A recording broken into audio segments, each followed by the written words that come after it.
F'ġimgħa li matula pajjiżna kellu aktar aħbarijiet pożittivi, il-Prim Ministru fisser li l-ikbar sodisfazzjon għalih kienet l-aħbar li l-pjan tal-Gvern qed iħalli l-frott u li reġgħu naqsu n-nies fil-faqar.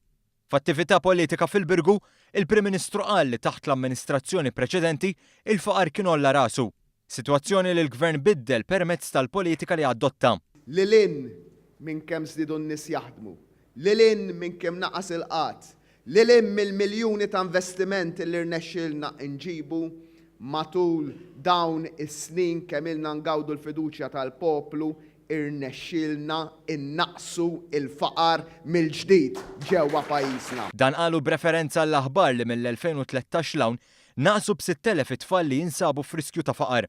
Il-Prim Ministru tenna li l-istrateġija tal-Gvern kontra l-faqar ili l-ebda tifel jew tifla f'familja li wieħed mill-ġenituri jkun jaħdem ma jkun fil-faqar. Joseph Muscat spjega li l-ewwel u qabel kollox il-faqar qed jiġi miġġieled bl-edukazzjoni. Għandna sitwazzjoni llum illi l-edukazzjoni hija l-ikbar garanzija illi fis-snin li ġejjin ikollna nies illi ma jkunux qegħdin fil-faqar, nies li jistgħu jikkontribwixxu għall-ekonomija tagħna. Bl-impjiegi huma fattur importanti ieħor fil-ġlieda kontra l-faqar.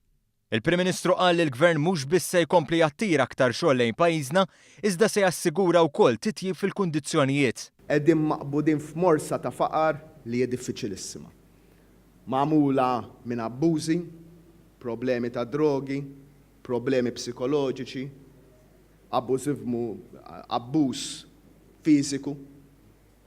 U dawn in-nies aħna ma nistgħux ngħidulhom li hija tort tagħkom. Għaliex ikunu waslu f'din is-sitwazzjoni kawża ta' ġenerazzjonijiet sħaħ ta' abbuż. Dawn in-nies aħna rridu ngħinuhom iktar, wieħed waħda. U qegħdin nagħmluha. B'dan kollu jifforma parti mill-impenn tal-Gvern ta' għajnuna soċjali. Pjan li bih mhux biss tiġi salvagwardjata mill-faqar il-ġenerazzjoni tal-preżent, iżda anke l-ġenerazzjoni li jmiss.